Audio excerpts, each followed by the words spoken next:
Joining me now is Richard Wyman, president of Chance Oil and Gas, and you're the one for whom North of 60 is not just an old Canadian television show. This is part of your company's lifeblood.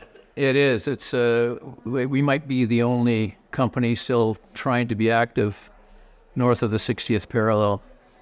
The end of the Mackenzie Valley pipeline has caused most of the industry to leave, pursuing shale opportunities either in Canada or elsewhere in the world.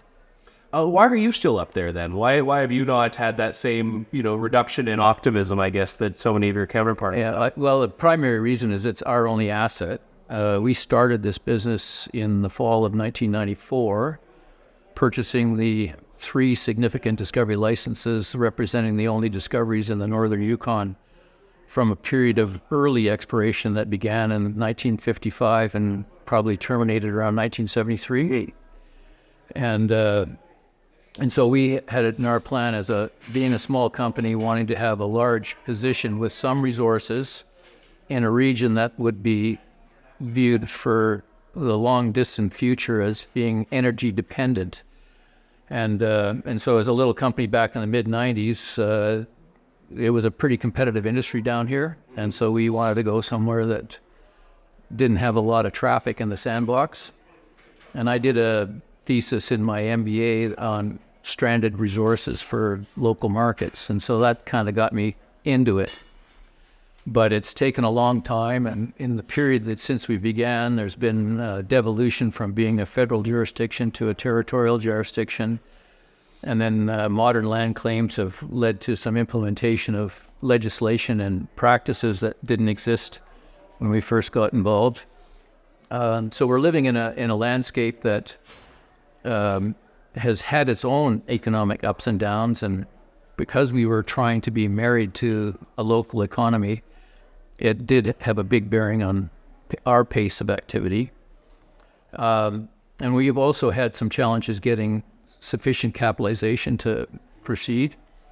So we've had periods where we've had a lot of money to explore and spent that money, and that exploration was aimed at beginning the process of evaluating unconventional natural gas and crude oil resources in shale. Yukon government imposed a moratorium on hydraulic fracture stimulation, which is a technique that is required if you want to economically extract hydrocarbons in that kind of a geological setting. So that ended up with losing a pretty significant shareholder, and we've been doing our best to activate an exploration project in the same area. But it's a slow process. The governments in Yukon have changed, and they mirror both the party composition, the minority situation, and the policies of the federal government. So it's been difficult for the last few years. Just on that point for a moment, because, if there is a declining number of companies that are wanting to invest and have roots there, why is the territorial government not welcoming one of the last players or the last player left doing this? Well, when we started on this, the Yukon government and the federal government were welcoming. But this is back in the 90s. In the 90s, and even through the first decade of this century. But environmental NGOs have done a remarkable job of scaring people about fossil fuels and elevating the climate change agenda. But the reality is, in the Yukon, it is a heavily dependent on energy. Most of it has to come from the outside. There is a little bit of hydropower generation locally, but it's a mining jurisdiction. It's got big geography, generally a pretty hostile climate, so its appetite for energy is high. And so, that was kind of framework that we were trying to tuck ourselves into.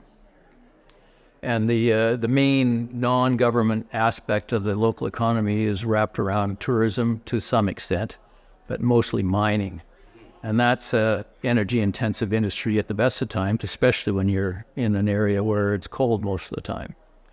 So, we try to position ourselves as being a local supplier, adding value to the territory, trying to shorten up supply lines, and trying to contribute to security of supply, reliability of supply, and affordability of supply, but also create economic benefits in a region that was economic and still is economically depressed. So I mean, all of those reasons still continue. It's just that we haven't got quite the framework of uptake. And I think the other impediment is that Yukon and a lot of jurisdictions in this country is a significant beneficiary of transfer payment. And it's a big number. The territorial government has roughly 10% of its budget, 90% of its money for its budget comes from Ottawa. So your contribution or your industry's contribution is never going to dwarf what the government gives. No, that's right. And so there's no incentive for these governments to have genuine economic development policies because the bills are looked after. I think if they were in a different situation, we might be in a different situation ourselves. We'd be moving forward and building out resources that could serve the regional market. And at the same time, in this geopolitical environment we live in today, having a presence economically is a very strong basis for preserving your strategic interests in the area too. So I mean, there's a lot of things about what we're trying to do that make a great deal of sense, but we have some barriers that have to be overcome to proceed. There's a narrative advanced by, some of those environmental NGOs you mentioned, that oil and gas development is antithetical to, indigenous priorities. But you and I were chatting just before the interview. You said half your firm is, in fact, indigenous. So what's that relationship been like for you? Great. There's 4 salaried employees with the company. We used to have more when we were active, but that's still to replace those bodies would have to come when we are cleared to do some more drilling. But the staff we have are 2 Gwich'in, so they're born and raised in Old Crow, the most northerly community in the Yukon. It's in the area of their traditional territory.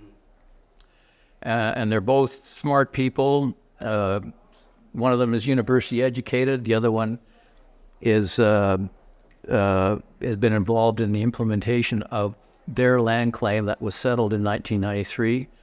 So his experience with the strategic objectives of the First Nation at the time that they were negotiating and settling their land claim have brought a lot of value to us in positioning ourselves in the same area. And they're both great guys to work with. Without them, I think we would be struggling even more. Why, to bring it back to what you said about the territorial governments not really having an incentive to have development, is there a solution to that? If you were to write a federal policy, would there be something that could be done about that, or is that just so baked in that it's not really... Because your company, as you just said there, is in limbo because of this, and you really can't grow without waiting for approval that you really can't control. Yeah, I don't know if probably the one policy would be the transfer payment is getting cut and forcing the local territory to develop economic policy that would establish its own tax base. There are mines there. A lot of it is the placer mines that are still a legacy of the Klondike Gold Rush over 120 years ago. But there have been mines that have been operating, aren't operating anymore, depleted or otherwise. Some are on the books to go to a development, but they're caught in the prolonged and unpredictable assessment practices leading up to getting permits. But this is another area where, if those mines were allowed to proceed, their energy requirements are huge. And the Yukon is, from its own power generation, isolated from the rest of the continent. So you need to have an energy producer there to meet that. That's right. Yes. So right now, there's about, I think the total power grid is something like 150 megawatts or something like that. And around 100, maybe a little more, is electric hydro from run-of-river or dams. and the balance is fossil fuel, diesel and liquefied natural gas. But the marginal electron is generated by burning diesel or liquefied natural gas. And in order to expand the grid to meet anticipated demand from mines that are going through some kind of a process leading up to development, that source of energy is yet to be determined.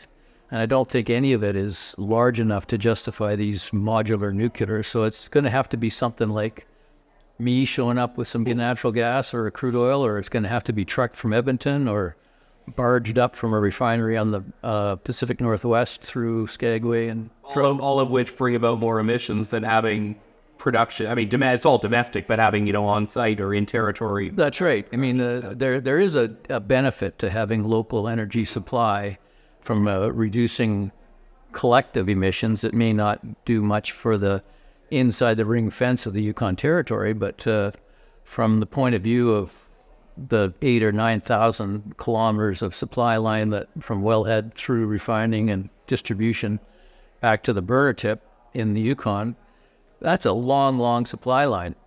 And in this world that we live in, especially with the carbon taxes, that magnifies its cost in everything in the Yukon. Fuel delivery, food delivery, there's too many touch points from source to delivery. That's why you end up with a $10 cauliflower or something. That's right. Yeah, if you were buying milk in Inuvik, you're paying like $17 or $18.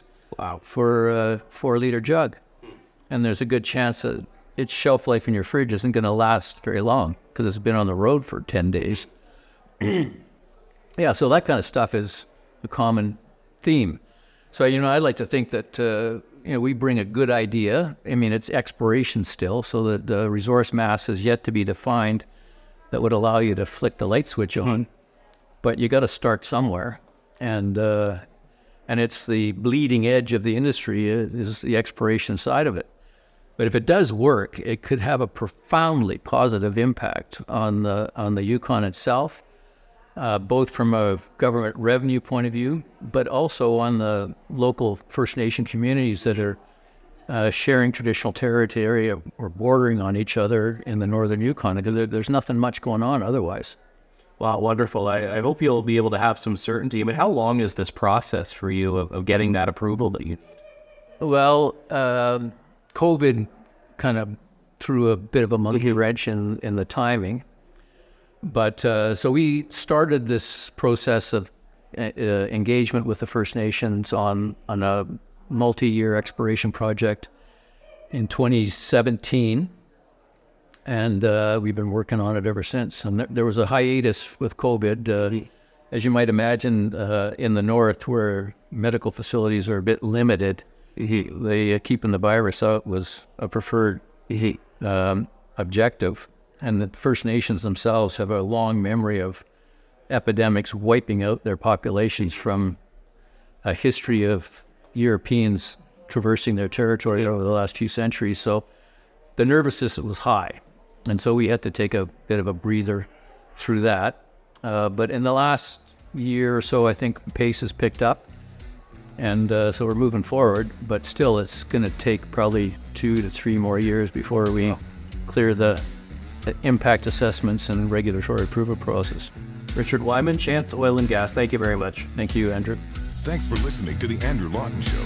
Support the program by donating to True North at www.tnc.news.